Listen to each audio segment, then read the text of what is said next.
Hallo zusammen. Im letzten Part unserer Low-Poly-Reihe haben wir ja einen weiteren Baum erstellt und in diesem Part erstellen wir diesen wunderschönen Zaun in Blender. Los geht's!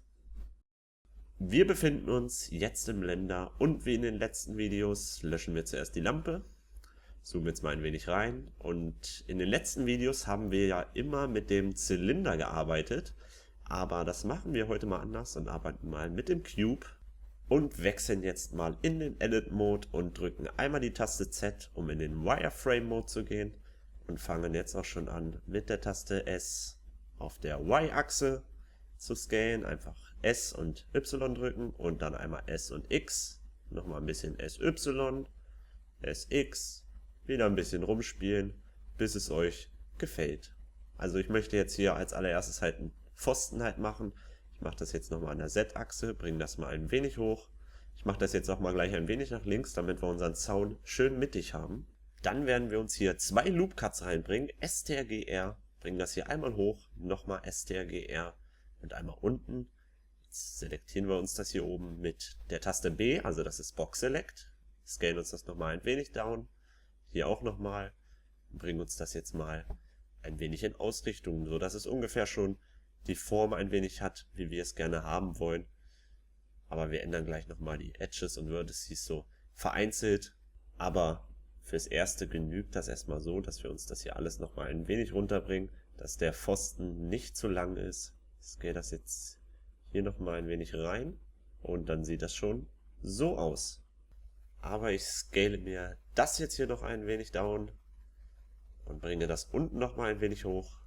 Scale das ebenfalls nochmal ein wenig down und dann sieht das schon ein bisschen besser aus. Jetzt gehen wir in den Edge Mode und fangen an, unsere Edges vereinzelt reinzubringen, also immer nur mit Rechtsklick vereinzelt auswählen und reinbringen, entweder mit den Pfeilen oder ihr könnt auch die Taste G drücken.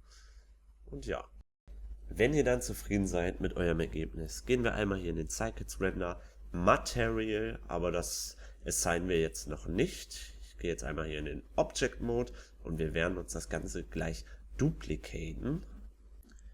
Dazu müssen wir einfach nur unser Objekt halt auswählen und Shift-D drücken und dann könnt ihr das Ganze rausbringen. Ich mache das jetzt nochmal rückgängig, also seid wirklich sicher, dass ihr das Objekt ausgewählt habt. Shift-D, drückt einmal die Y-Taste, sodass wir es nur auf der Y-Achse bewegen können und ziehen das uns hier schön raus.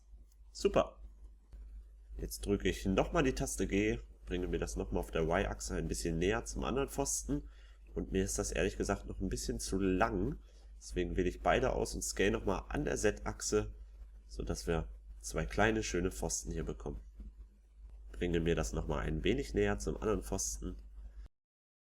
Und wenn ihr möchtet, könnt ihr natürlich einen dieser Pfosten noch an der Z-Achse ein bisschen rotieren, dass wir jetzt nicht dasselbe Face haben, aber ich mache das jetzt hier mal nicht. Jetzt duplicaten wir das Ganze hier nochmal. Ich nehme jetzt mal den Pfosten, schiebe ihn mir erstmal kurz in die Mitte und dann fangen wir an, das Ganze zu rotieren. Mein Cursor ist hier ein bisschen blöd, aber wir machen das jetzt so. Bringen uns das hier mal hoch. An der Z-Achse. Dann werden wir uns das Ganze wieder ein bisschen mittig platzieren und werden das Ganze jetzt scalen. Und zwar einmal an der Y-Achse, also S und Y. Scale das jetzt mal schön raus.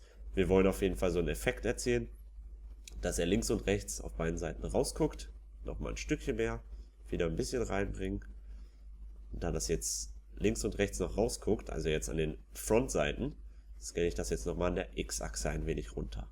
Nochmal ein wenig an der Y-Achse, bringen uns das nochmal schön in die Mitte und dann Shift-D duplicaten wir das Ganze, um unsere zweite Planke zu erstellen. Bringen das Ganze an der Z-Achse runter, so schön platzieren und dann haben wir schon quasi unseren fast fertigen Zaun. Ich verändere den jetzt nochmal, dass er nicht so aussieht wie die erste Planke und bringe ein paar Edges ein wenig hoch und runter.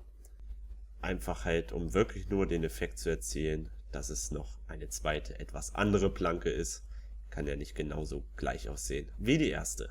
So, das haben wir fertig, würde ich sagen. Jetzt können wir unserem Zaun auf jeden Fall noch ein Material geben. Ich mache das jetzt mal hier im ersten Cube. Nennen das Ganze jetzt mal Zaun. Und machen natürlich eine schöne braune Holzfarbe. Vielleicht ein bisschen dunkler. Oder so hell. Ne, machen wir ruhig mal ein bisschen dunkler. Sehen wir dann, wie es aussieht, wenn es gerendert ist. So, das müssen wir natürlich noch an den anderen Cubes assignen. Ich wähle das jetzt hier aus. Gehe in den nächsten Cube rein. Hier Material. Immer schön Sound auswählen. Oder je nachdem, wie ihr es halt genannt habt. Schön. Ihr könnt natürlich auch noch eine dritte Planke hinzufügen, wenn ihr das unbedingt haben wollt. Aber ich lasse das jetzt so. Und jetzt werden wir uns noch eine kleine Verzierung machen, die so einen kleinen Low-Poly oder Cartoon-Look bringt. Mit einer Ecosphere Subdivisions wieder auf 1. Das kennt ihr aus den anderen Videos. Scalen wir das jetzt mal ein wenig down. Und das werden jetzt so eine Art Nägel, sage ich jetzt mal. Bringt uns das Ganze hier nochmal in Ausrichtung, sodass wir zufrieden sind damit. Sodass es schön mittig ist zwischen Planke und Pfosten. Geben dem Ganzen jetzt ein Material, nennen das Ganze jetzt mal Nagel und machen das einfach dunkler, so schön fast schwarz oder grau. Ja, das sieht recht okay aus. Jetzt duplizieren wir das Ganze wieder mit Shift-D, um natürlich die anderen 3 Nägel noch zu machen. Ich mache jetzt erstmal den ersten hier an der Z-Achse nach unten. Bringe das nochmal ein wenig raus, weil er ja jetzt im Pfosten ist. Und sehr schön. So, jetzt nochmal links auf der Y-Achse Shift duplizieren, wieder in Ausrichtung bringen, ein wenig raus und nochmal einmal der letzte Pfosten oben oder der letzte Nagel und so. Jetzt sind wir eigentlich auch schon soweit fertig mit unserem Zaun. Wenn ihr das allerdings als Unity Game Asset nutzen wollt, und da sieht man es natürlich von beiden Seiten, solltet ihr das natürlich auf der anderen Seite ebenfalls nochmal machen mit den Nägeln. Aber das machen wir jetzt nicht. Ich bereite jetzt das Render-Setting vor und ja.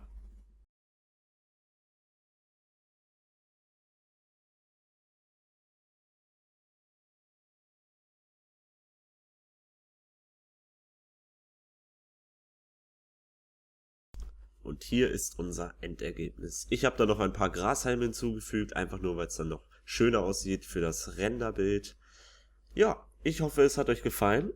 Wenn ja, lasst es mich auf jeden Fall wissen. Abonniert den Kanal, wenn euch die Serie gefällt. Und wir sehen uns dann im nächsten Video. Macht's gut, Leute. Ciao.